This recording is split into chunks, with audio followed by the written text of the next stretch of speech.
So the year is coming to a close. It's not just a year, too. It's more than a year. I mean, that's a year's for lazy people.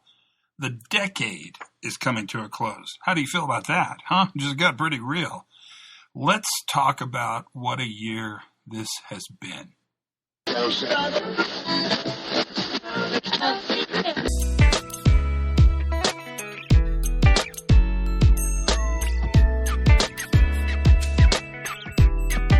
Hi, everybody. Pre-Accident Investigation, the annual end of the year episode for 2019. I'm Todd Conklin. I'm your host, and let's start this discussion with a musical interlude from a band called Steel Wind. I discovered them in Winfield this year, 2019, and a song called F5.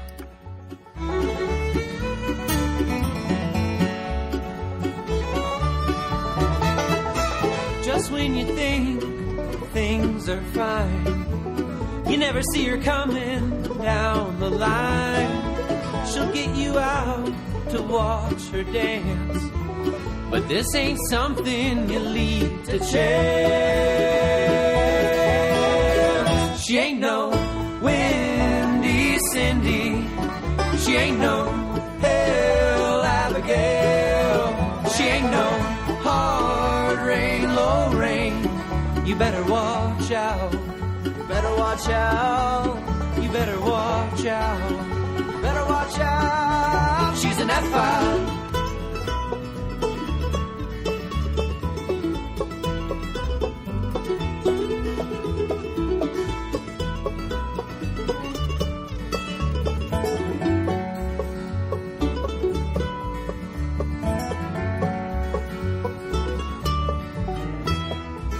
She always starts as just a cloud. Next thing you know, it gets real loud. She'll spin you round, then throw you out. A twisted love that makes you shout. She ain't no Windy Cindy, she ain't no Hell Abigail, she ain't no hard rain, low rain. You better watch out. You better watch out. You better watch out. Better watch out. She's an F5.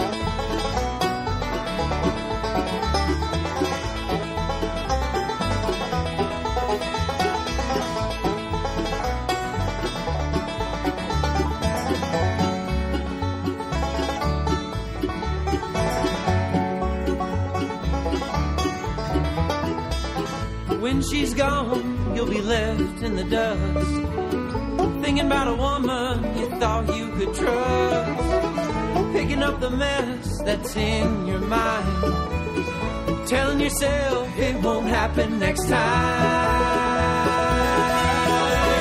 She ain't no Windy Cindy, she ain't no Hell Abigail, she ain't no hard rain, low rain.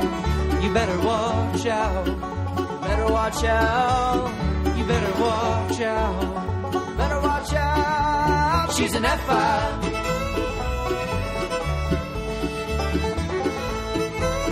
That's Steel Wheels on the Pre-Accident Podcast, and that is She's an F5. She ain't no hard rain, low rain. You gotta love that song because it says, you better watch out, you better watch out, you better watch out. It's a song about risk. It's a bluegrass song about risk. It's a bluegrass song about risk in women. So it's the perfect bluegrass song. It's got banjo. It's got dobro. It's mandolin. It's got it all. It's the perfect song. And it really is kind of a perfect summation for this year. This year's been a crazy year. I mean, it's been amazing. Near as I can tell, we've gotten together about 104 times this year. And 52 of those times were interviews with people just like us. In fact, 52 of you that are listening to this probably are thinking, holy crap, this was my year. I made it. This was the year I made it in. And I snuck multiple people in. I mean, there were people I thought I would never get to interview, but using trickery and psychology, I was able to bring them into the fold. And that, I think, was helpful. We got a lot of good stories. This was the year of the murder hotel story. Remember that? That was a big story. It was the year of many plane episodes, many planed, almost all of them ending with me almost getting kicked off, but not getting kicked off, which is about how I like those stories to end. In fact, if they don't end that way, it bothers me a little bit. We did a lot of discussion this year on metrics. Metrics were a big part of our discussion, and our metrics discussions probably had the most feedback from listeners really across the board. So not just the safety people, but the high-performance computing people, a lot of medicine, a lot of pilots really listened carefully to the discussion around metrics. And so that makes for a good time. When you get feedback on the podcast, I think that's kind of special because everybody's busy. There's no question about that. To me, the highlight of the year is not one podcast. There was not like one best podcast. It wasn't that kind of year. I mean, there were some great ones. To me, the highlight of the year this year was the amount of inclusion and the amount of feedback that you guys had as part of the pod family. I mean, being a part of it. You're certainly more comfortable telling me what you like and you don't like, and that's fine. But you're also much more comfortable in telling me, here's what we ought to talk about. Here's somebody you ought to talk to. Here's an interesting thing that we ought to talk about. And we get that covered, and I think that makes a lot. It helps us all. I mean, it just makes us a lot more solid, and that's kind of why we're here. So that's a pretty big payoff for any direction. The year, I think, was summarized. Well, if you ask me to tell you about my year, it was a good year. It was busy. I mean, this year I spent more time traveling to places to talk to people about the stuff we talk about than I probably ever have before, which I guess is great. I mean, that means a lot of people are getting exposed to these ideas, and it certainly gives me a lot of opportunities to tell airline stories and restaurant stories and murder hotel stories, the murder hotel. But I think more significantly, this year is really marked by the fact that a lot of these new safety ideas are becoming more and more mainstreamed, which is great. I mean, the more the merrier.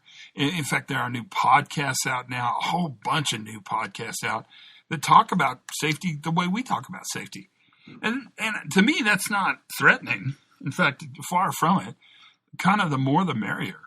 I mean, the more we can have these conversations, the better off we are.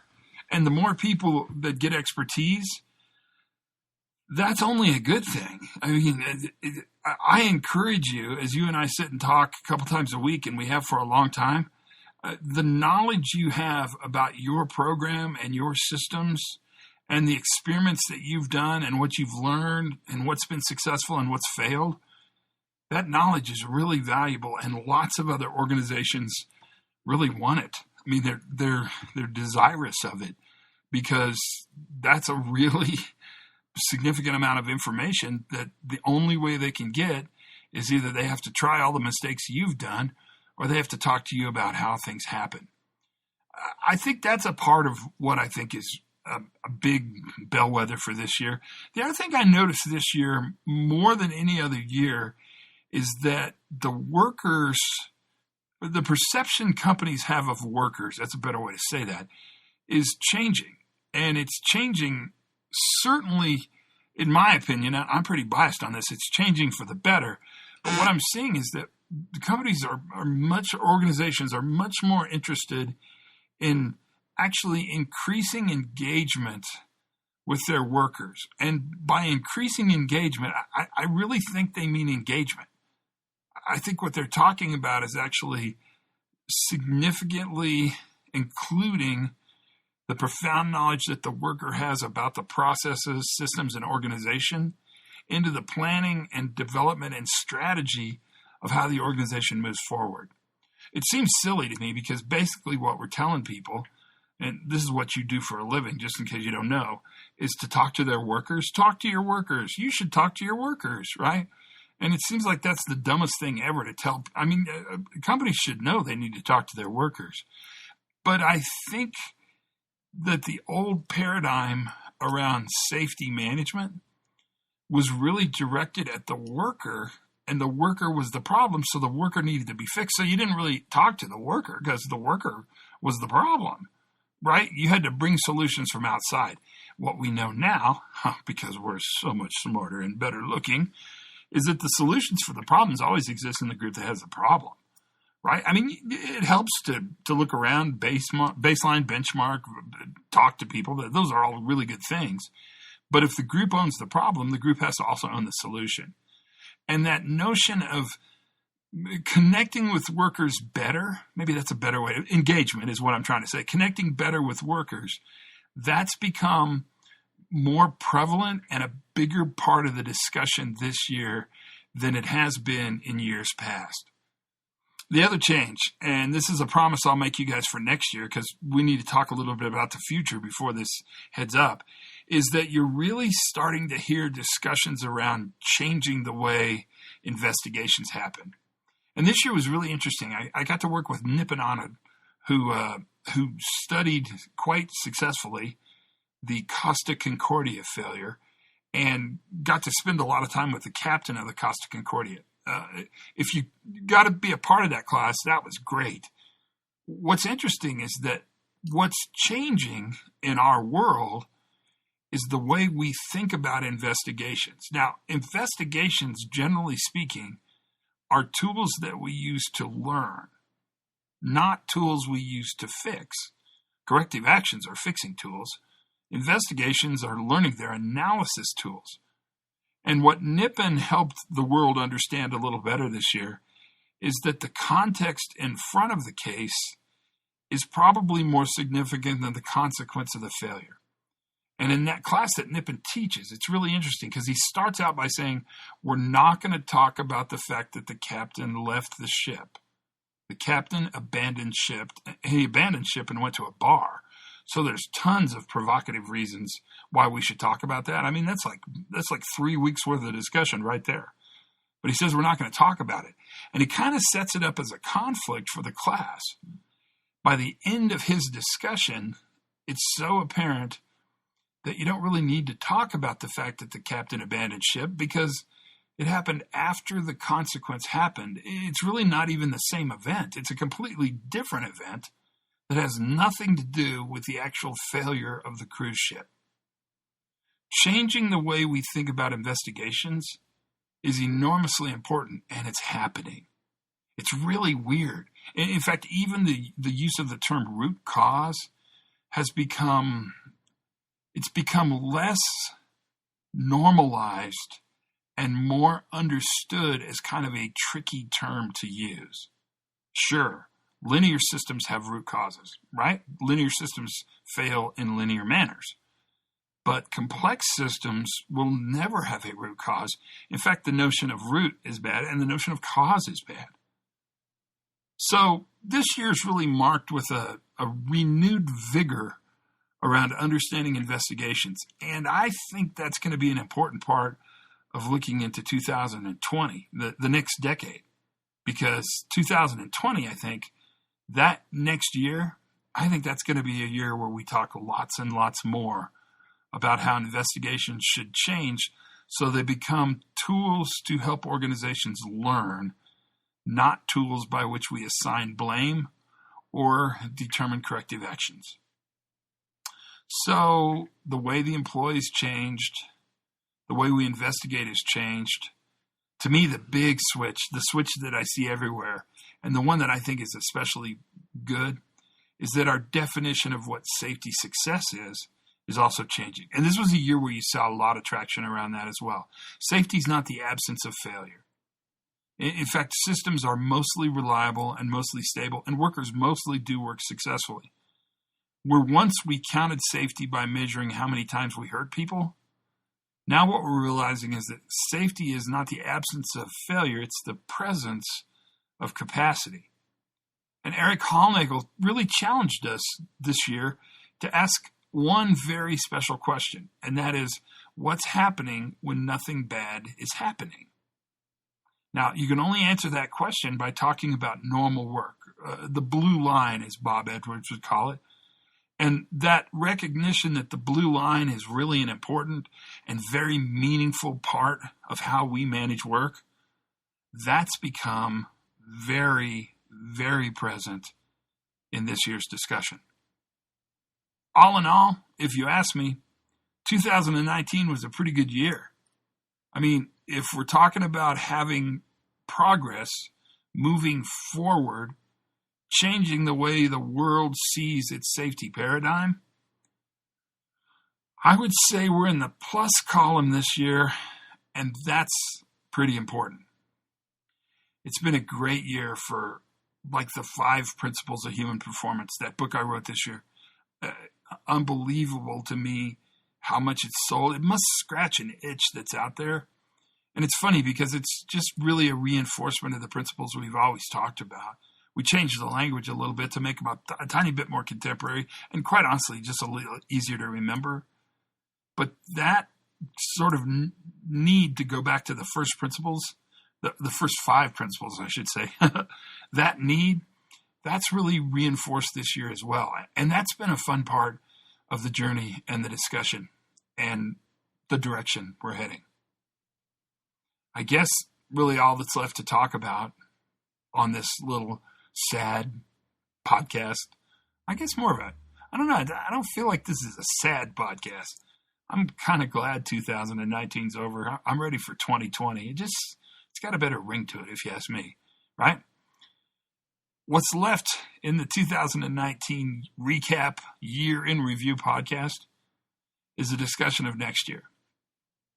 Now, I spent a lot of time this year, and you could probably tell it, in really trying to understand what success looks like for us. Because in our world, we don't have a product, and we don't really create things. Like if we do a really good job, nothing happens. That's important, and I'm proud of it, but it's not very satisfying.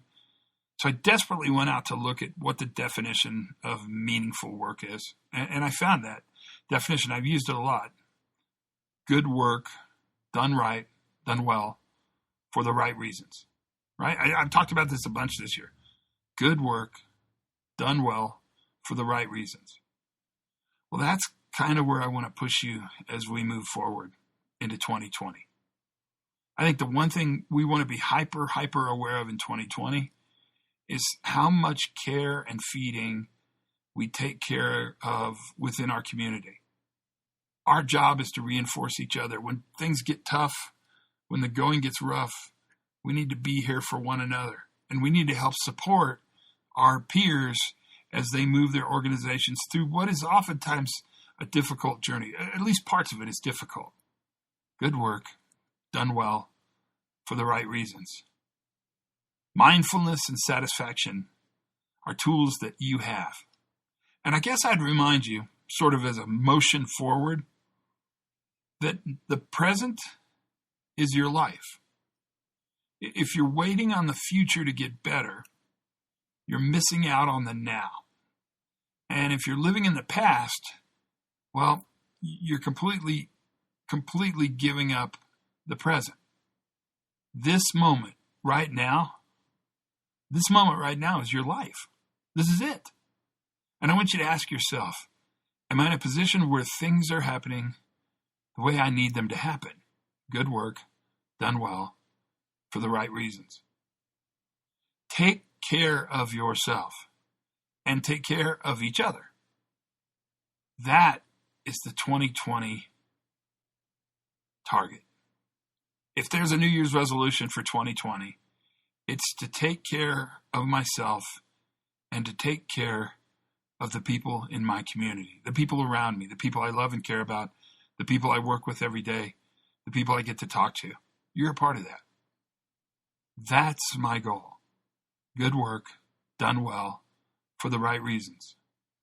This year, I'm going to try to do a little less, only because I think it's worth thinking about. I'm not often good at doing less, but I know one thing. If you drive hard continuously without a break, then you're not taking care of yourself and you're not living in the now, in the present. because all you got is right now. And so one of the things I'm going to challenge you on is to help me, and I'll help you, sort of be mindful of where we are, of being in the now, which sounds so flaky and sunflower seed and go to Whole Foods and buy some beans kind of, but it's not. I mean, you can either pretend to live in the future, but you don't, or pretend to live in the past, but it's already over, or you can understand that you really exist just in the now. And that's a really important part of where we are and what we do. 2020. Man, it seems like that's some kind of bellwether, right? Like, wow, that's meaningful. 2020. It's going to be interesting, that's for sure. But I think it's going to be great too. All the indicators tell us we're in the right place doing the right thing for the right reason. So let's support each other. Let's make each other better. That's always worthwhile. And let's continue to build community. So the podcast, it's going to go another year. No need to stop it. But here's the deal. I'll do it for another year, but you need to be actively a part of it, just like you are now. Listen as much as you can. It's hard. I know there's tons of them. Tell your friends. That's important because I don't know how people find out about this unless you tell them about it. Subscribe, because that makes a huge difference to the search criteria. They're finally explaining to me why this matters. So if you subscribe, the algorithm and the search criteria changes, and it's easier to find your podcast. That's what they say anyway. I don't know if it's true, but it sounds good. But most importantly, actively participate, argue with the podcast, disagree with the podcast, make suggestions, complain, be a part of it, because this is our community. Because normally we're busy with our friends and our coworkers, our compañeros de trabajo, but our peer group is us.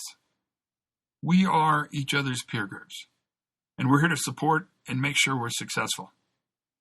So that's what I'm going to ask you to do. Make this year amazing. Make this year the year where you're in the present, you're in the now. Make this the year where you're constantly building community. At least that's what I'm going to try to do. And maybe lose 5 pounds. I might put that in there too. I don't know. If there's donuts, that's going to be hard. So we'll see. But we'll try to make it happen. That is my message for you. That is the podcast, the final podcast of 2019, the year-end review. This is the one that makes the biggest challenge to how next year looks. This is the podcast that on the 28th of December will hit the streets to tell you what will happen next year. Learn something new every single day. Have as much fun as you possibly can. And for goodness sakes, you guys, be safe.